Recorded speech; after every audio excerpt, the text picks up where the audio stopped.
नमस्कार, कैसे हैं आप लोग? मेरे ख्याल से अच्छे होंगे, अपनी पढ़ाई-लिखाई खूब अच्छे से कर रहे होंगे।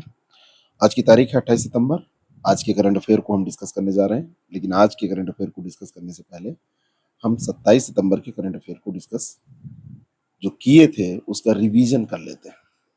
आप लोगों ने कहा कि एक सुविचार का इमेज भी लगना चाहिए। ठीक है, सुविचार का इमेज भी लगना चालू हो जाएगा। वो सब कुछ होगा जो आप चाहते हैं। लेकिन थोड़ा-सा ये भी होना चाहिए जो मैं चाहता हूँ। मैं चाहता हूँ कि ये करंट अफ़ेयर सबके पास पहुँचे। मैं चाहता हूँ कि इसका लाभ ज़्यादा से ज़्यादा लोग उठाएँ। मैं चाहता हूँ कि जो यहाँ से जुड़ें उनका हर हाल में एग्ज़ाम पास हो। मैं चाहता हूँ ये प्रोग्राम चलता रहे, मैं चाहता हूँ कि मेरी टीम को कुछ प्रोत्साहन मिलता रहे। इसके लिए आप इस प्रोग्राम को जितना मैक्सिमम हो सके शेयर करिए। कई बार आपसे जब हम लोग ये बात कहते हैं तो आपको लगता होगा कि इसका केवल आर्थिक हित हो सकता है, लेकिन ऐसा नहीं है। आर्थिक हितों को सिद्ध करने के लिए हमारे पास अन्य साधन हैं, लेकिन जो काम हम फ्री प्लेटफ़ॉर्म पर करते हैं, उसके लिए हमको प्रोत्साहन चाहिए, रेगुलर हमारी टीम काम कर सके। इसके लिए आप हमको प्रोत्साहित कर सकते हैं, इसको शेयर करके, इसके व्यूज़ बढ़ा के, लोगों तक पहुँचा के और सबसे बड़ी बात है इसका लाभ मैक्सिमम लोगों तक पहुँचा के, जिससे कि वो लोग भी एग्ज़ाम पास करने में इसका उपयोग कर सकें। चलिए शुरू करते हैं 27 सितंबर के करंट अफ़ेयर को। जल्द ही आपकी जितनी भी ख्वाहिशें हैं, वो सब हम पूरी करने की कोशिश करेंगे। चलिए इसको रिवीजन करते हैं। अंत्योदय दिवस 2023 के संबंध में सत्य कथन बताना है। 25 सितंबर को अंत्योदय दिवस के रूप में मनाया जाता है और दूसरा है 25 सितंबर 1916 को पंडित दीनदयाल उपाध्याय का जन्म हुआ था उत्तर प्रदेश के वाराणसी में। ये जो वाराणसी दिया हुआ है यहाँ पर गलत दिया हुआ है, क्योंकि इनका जो जन्म हुआ था वो मथुरा में हुआ था। कहाँ पर हुआ था? मथुरा में हुआ था। तो यहाँ पर जो स्टेटमेंट है वो पहला सही है, तो केवल एक सही उत्तर हो जाएगा। अगला सवाल है, फ्रांस ने तख्तापलट प्रभावित नाइजर में अपनी सैन्य उपस्थिति समाप्त करने की घोषणा की। नाइजर की सीमा निम्नलिखित में से किस देश से नहीं लगती? मैंने मैप भी आपको दिखाया था, उसकी माली, नाइजीरिया और चाड से सीमा लग रही थी, लेकिन सूडान से सीमा नहीं लग रही थी। सूडान और नाइजीरिया के बीच, नाइजर के बीच में कौन सा देश आ रहा था? इसको कमेंट करके बताइएगा। सही उत्तर इसका सूडान हो जाएगा। तेजू, जीरो, होलोंगी, ये 3 हवाई अड्डे हैं, निम्नलिखित में से किस राज्य में स्थित हैं? तो यहाँ पर देखिए ये गलत आंसर यहाँ पर ये लिखा हुआ है। ये आपका हो जाएगा सही आंसर अरुणाचल प्रदेश। कहाँ पर स्थित है? अरुणाचल प्रदेश में। अगला जो प्रश्न है, 26 सितंबर को मनाया गया विश्व पर्यावरण स्वास्थ्य दिवस के संदर्भ में सत्य कथन। 2011 में विश्व पर्यावरण स्वास्थ्य दिवस की स्थापना international federation of environmental health ने की थी। ये सही बात है। और इस वर्ष की जो थीम है वैश्विक पर्यावरणीय सार्वजनिक स्वास्थ्य, हर दिन हर किसी के स्वास्थ्य की रक्षा के लिए खड़ा होना। ये दोनों के दोनों स्टेटमेंट यहाँ पर ये सही है। ये विश्व पर्यावरण दिवस नहीं है, ये विश्व पर्यावरण स्वास्थ्य दिवस है, ये ध्यान रखना है। और ये मनाया जाता है आपका 26 सितंबर को। कब मनाया जाता है? 26 सितंबर को। अगला प्रश्न है, सितंबर 2023 में नेपाल और किस देश ने द्विपक्षीय सहयोग बढ़ाने के लिए 12 समझौतों पर हस्ताक्षर किए? तो ये नेपाल और चीन ने किए हैं। भारत में बाघों की स्थिति, सह शिकारी और शिकार 2022 रिपोर्ट के अनुसार देश में बाघों की सबसे अधिक संख्या के मामले में शीर्ष राज्य, तो सबसे ज्यादा मध्य प्रदेश, फिर कर्नाटक और उत्तराखंड, ये शीर्ष राज्य हैं। भारत का पहला लाइट हाउस उत्सव गोवा के किस स्थल पर मनाया गया? तो ये मनाया गया है अगवाड़ा किला, ये गोवा में पड़ता है और ये अगवाड़ा किला पर लाइट उत्सव मनाया गया है। भारत में राष्ट्रीय नीति और फार्मा मेडिटेक क्षेत्र में अनुसंधान और नवाचार पर राष्ट्रीय नीति किसके द्वारा लॉन्च की गई? तो ये डॉक्टर मनसुख मंडाविया के द्वारा लॉन्च की गई है। मैजिक बस इंडिया फाउंडेशन ने सरकारी स्कूलों में किस परियोजना को शुरू करने के लिए मध्य प्रदेश सरकार के साथ साझेदारी की? तो ये परियोजना है सक्षम। और अंतिम रिवीजन का प्रश्न है, पहला C-295 परिवहन विमान भारतीय वायुसेना में शामिल किया गया है। इस विमान का ये विमान किस विमान का स्थान लेगा? यह किस विमान का स्थान लेगा? तो ये HS-748 एवरो का स्थान लेगा। चलिए अब शुरू करते हैं आज के करंट अफेयर को और लेते हैं उसका पहला प्रश्न, जिसको हमको डिटेल के साथ देखना है, पूरा डिस्कस करना है।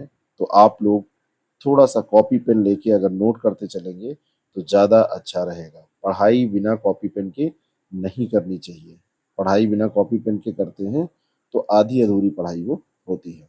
निम्नलिखित में से किसे 2021 के सर्वोच्च फिल्म सम्मान दादा साहब फाल्के पुरस्कार से सम्मानित किया जाएगा? ये फिल्म के क्षेत्र में दादा साहब फाल्के पुरस्कार को सबसे ऊंचा पुरस्कार माना जाता है। 2021 का ये पुरस्कार, ये निर्णय लिया गया है वहीदा रहमान को देने का। सूचना और प्रसारण मंत्री हैं अनुराग ठाकुर, उन्होंने अभी ये घोषणा की है कि 2021 का ये पुरस्कार वहीदा रहमान को दिया जाएगा। बहुत सारी इनकी बढ़िया फिल्में हैं, कागज के फूल, प्यासा, चौदहवीं का चांद, साहब, बीवी और गुलाम, गाइड, खामोशी। इस बीच में इन्होंने अपनी अदा दिखाई है, अपनी भूमिका का निर्वहन बहुत अच्छे ढंग से किया है। तो और इनको 1972 में पद्मश्री और 2011 में पद्म भूषण भी दिया जा चुका है। और दादा साहब फाल्के पुरस्कार के बारे में अगर हम बात करें, 1969 की बात है, सबसे पहले ये 69 में देविका रानी को दिया गया था। ठीक है। और राष्ट्रीय फिल्म पुरस्कार समारोह में इसको दिया जाता है, फिल्म महोत्सव निदेशालय के द्वारा दिया जाता है। इसके अंतर्गत 13,000 यूएस डॉलर का नगद पुरस्कार दिया जाता है। बड़ा पुरस्कार है ये, और एक स्वर्ण कमल गोल्डन लोटस पदक के तौर पर दिया जाता है। तो इतना ध्यान रखिएगा, बाकी चीजें आप पढ़ते लिखते रहते हैं, जानते होंगे। कभी आपसे पूछ लिया जाए कि ये कौन देता है, तो आप तुरंत बताइए इस पुरस्कार को दिया जाता है फिल्म महोत्सव निदेशालय के द्वारा। निम्नलिखित में से सत्य कथन चुनिए। विश्व पर्यटन दिवस 2023 का विषय पर्यटन और हरित निवेश है। ये सितंबर 27 को मनाया जाता है। ये दो स्टेटमेंट है। 27 सितंबर 2023 को अभी ये मनाया गया है, इसी कारण से ये प्रश्न ही पूछा जा रहा है। पर्यटन और हरित निवेश इस बार की इसकी थीम रखी गई है, तो ये बात बिल्कुल सही है। संयुक्त राष्ट्र ने एक रिपोर्ट जारी की है, उसमें कहा है कि 2030 तक औसतन 3% की दर से पर्यटन का जो क्षेत्र है वो बढ़ रहा है। पर्यटन बहुत सारे क्षेत्र, बहुत सारे प्रदेश भारत में भी आप देखेंगे, उनके आजीविका का आधार है। वहाँ पे रहने वाले लोग इसी के आधार पर जिंदा रहते हैं। जैसे आप किसी पहाड़ी राज्य में चले जाएं, वहाँ पर पर्यटन की गतिविधियों के कारण ही आय का साधन सृजित हो पाया है। लेकिन समस्या ये है कि हमने अपने कुछ पल के सुख के लिए, अच्छी अनुभूति के लिए प्रकृति को बहुत नष्ट किया है। तो पर्यटन के आड़ में प्रकृति को नष्ट किया जा रहा है, ये बहुत बड़ी समस्या है। किस संगठन के शोधकर्ताओं ने एक सर्कुलर आरएनए वायरस सिट्रॉन की पहचान की है, जो HIV-1 वायरस के वायरल ट्रांसक्रिप्शन में बाधा डाल सकता है? और अगर ऐसा हो जाए, वायरल ट्रांसक्रिप्शन में बाधा डाल दे, तो इसको कंट्रोल किया जा सकता है। तो ये संगठन जो है, ये भारतीय संगठन है, भारतीय विज्ञान शिक्षा एवं अनुसंधान संस्थान भोपाल। इसने क्या किया है, इस सिट्रॉन की पहचान की है। ठीक है। सर्कुलर आरएनए वायरस है सिट्रॉन। सिट्रॉन एक गाड़ी है, जर्मन कंपनी है, अभी इंडिया में गाड़ियां इनकी लॉन्च हो रही है। तो ऐसे याद रखिएगा, भारतीय विज्ञान शिक्षा एवं अनुसंधान संस्थान जो कि भोपाल में है, उसने इसकी खोज की है। और अगर ये खोज थोड़ा और सफल हो जाती है, तो इसका उपयोग हम HIV के कंट्रोल में कर पाएंगे। अगला जो प्रश्न है, केंद्र में एम राजेश्वर राय को कितनी अवधि के लिए आरबीआई के डिप्टी गवर्नर के रूप में पुनः नियुक्त किया गया है? तो केंद्र ने नियुक्त किया है, केंद्र सरकार ने इनकी नियुक्ति की है। 2020 की बात है, इनको 9 अक्टूबर को डिप्टी गवर्नर के तौर पर नियुक्त किया गया था। सबसे पहले कब? 2020 में। ये नियुक्ति इनकी 3 साल के लिए की गई थी। अभी इनकी पुनर्नियुक्ति, पुनः इनको नियुक्त किया गया है, रीअपॉइंट किया गया है, 1 साल और बढ़ा दिया गया है। 1 साल और ये काम करेंगे। ठीक है। नाम क्या है इनका? एम राजेश्वर राव। ठीक है।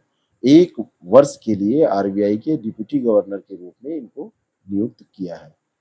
और इसके पहले बहुत महत्वपूर्ण पदों पर कार्य कर चुके हैं, कोई इसमें जानने की जरूरत नहीं है। ये जरूर हमको बताइएगा कि आरबीआई में कितने गवर्नर और डिप्टी गवर्नर होते हैं, टोटल कितने होते हैं? एक अगर गवर्नर है तो डिप्टी गवर्नर और कितने होते हैं, वो जरा बता दीजिएगा कमेंट करके। एशियाई विकास बैंक के बारे में सत्य कथन आपको बताना है। अभी ये चर्चा में क्यों आया प्रश्न?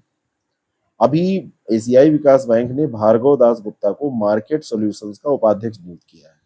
ये आपसे नहीं पूछा जाएगा। जो लोग ये प्रश्न तैयार करेंगे वो सही से नहीं तैयार कर रहे हैं पीएससी के लिए। बाकी छोटे जो एग्जाम्स हैं, वनडे एग्जाम्स हैं, उनके लिए ठीक हो सकता है। मार्केट सॉल्यूशंस का उपाध्यक्ष इनको नियुक्त किया गया 3 साल के लिए। इनको नियुक्त किया गया है, ये तो बात सही है। एडीबी के बारे में अगर हम बात करें तो एडीबी की स्थापना 1966 में एक क्षेत्रीय विकास बैंक के रूप में की गई थी, है ना? और इसका मुख्यालय इंडोनेशिया में नहीं है, ये दूसरा स्टेटमेंट गलत है क्योंकि इसका मुख्यालय जो है ये फिलीपींस में पड़ता है। मांडलुयांग एक स्थान है, मांडलुयांग मांडलुयांग फिलीपींस में इसका मुख्यालय पड़ता है। वर्तमान समय में कितने देश हैं? इसमें 68 देश हैं, 68 देश हैं और फिलीपींस में इसका मुख्यालय पड़ता है। मांडुलियांग फिलीपींस में इसका मुख्यालय पड़ता है। तो पहला सही हो जाएगा, दूसरा गलत है। निम्नलिखित में से सत्य कथन चुनिए। 22वें विधि आयोग का गठन 2020 में 3 साल की अवधि के लिए किया गया था। और दूसरा है कि इस आयोग के अध्यक्ष न्यायमूर्ति ऋतुराज अवस्थी हैं।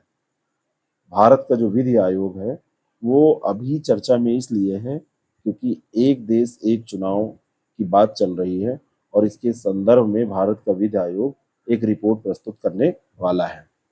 आयोग में ये उम्मीद की जा रही है कि 2024 और 2029 में जो चुनाव होने हैं वो मतलब 2024 और 29 चक्रों के लिए एक साथ चुनाव कराने की अस्थायी समय सीमा तय करने की बात ये कहने जा रहा है कि इसकी क्या अस्थायी समय सीमा होनी चाहिए।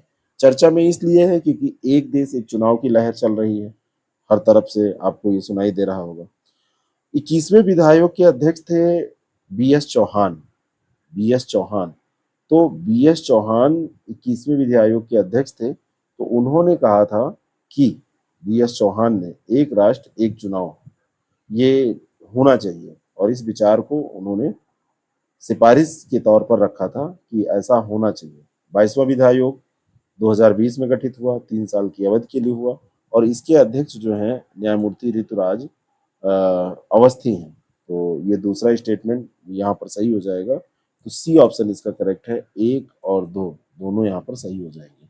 22वें विधि आयोग के अध्यक्ष ये हैं और 21वें विधि आयोग के अध्यक्ष अगर आपसे कभी पूछ लिया जाए तो आप बता दीजिएगा बी एस चौहान 21वें के, लेकिन 22वां तुरंत याद कर लीजिए। निम्नलिखित में से किसने भारत की पहली ग्रीन हाइड्रोजन से चलने वाली बस लॉन्च की जो केवल पानी उत्सर्जित करती है? प्रदूषण कुछ इसमें होगा ही नहीं।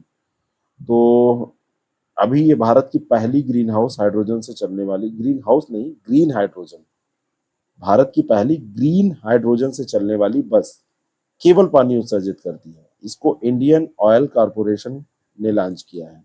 सी ऑप्शन इसका करेक्ट है, इंडियन ऑयल कारपोरेशन ने इसको लॉन्च किया है। ठीक है। नवीकरणीय स्रोतों से बिजली का उपयोग करके पानी को विभाजित करके 75 किलोग्राम हाइड्रोजन का उत्पादन किया जाएगा और उसी के उपयोग से इस बस को चलाया जाएगा। और इस हाइड्रोजन का उपयोग 2 बसों को बिजली देने के लिए किया जाएगा। राष्ट्रीय राजधानी क्षेत्र में ये चलेंगी। अभी ये पायलट प्रोजेक्ट के तौर पर अभी केवल ये एक प्रयोग किया जा रहा है और बाद में इसको और बढ़ाया जाएगा। हाइड्रोजन जो ईंधन है इनमें 3 गुना ऊर्जा घनत्व होगा और ये कोई हानिकारक उत्सर्जन नहीं छोड़ेगा, जो सबसे महत्वपूर्ण बात इसकी है। सी ऑप्शन इसका करेक्ट है। रूस संयुक्त राष्ट्र मानवाधिकार परिषद में फिर से शामिल होना चाहता है। इसे किस वर्ष इससे निष्कासित किया गया था?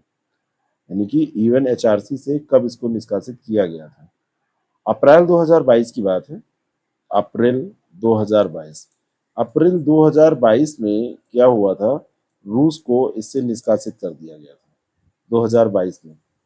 अब इसमें शामिल रहने का मतलब ये है कि आप कई चीज़ों को मानेंगे, कई चीज़ों का पालन करेंगे और जब आप करेंगे, किसी का सम्मान आप करते हैं तो आपको भी सम्मान मिलता है। तो ठीक वैसे ही अगर आप कई चीज़ों को मान रहे हैं, कई चीज़ों का पालन कर रहे हैं, तो कहीं न कहीं आपको क्या मिलता है?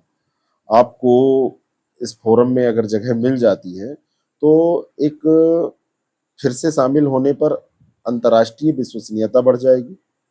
रूस के मामले में कहा जाए तो बहाल हो जाएगी। राष्ट्रपति व्लादिमीर पुतिन के शासन के खिलाफ जो मानवाधिकार के दुरुपयोग के आरोप हैं, उन आरोपों को धोने में भी मदद मिल जाएगी कि जो मानवाधिकार परिषद का सदस्य होगा वो ऐसा कर ही नहीं सकता, लेकिन ऐसा कुछ है नहीं, वास्तव में इसने किया है। जहां तक बात यूएनएचआरसी की है तो ये 47 सदस्य इसमें है। स्थापना भी बहुत पहले नहीं हुई है, 2006 में 15 मार्च को इसकी स्थापना हुई थी और इसका मुख्यालय जिनेवा स्विट्जरलैंड में है। और इस समय वैक्लाव बालेक इसके अध्यक्ष हैं वर्तमान में। ठीक है, और जिनेवा स्विट्जरलैंड में इसका मुख्यालय है।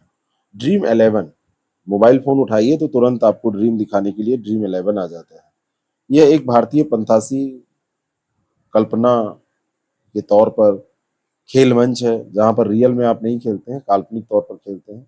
अप्रैल 2019 में ये यूनिकॉर्न बनने वाली पहली भारतीय फंतासी स्पोर्ट कंपनी है। ये दोनों बातें सही हैं। यूनिकॉर्न बनने वाली पहली भारतीय फंतासी स्पोर्ट कंपनी है, ये बात भी सही है। और ड्रीम 11 एक ऐसा खेल मंच है, ये भी बात सही है।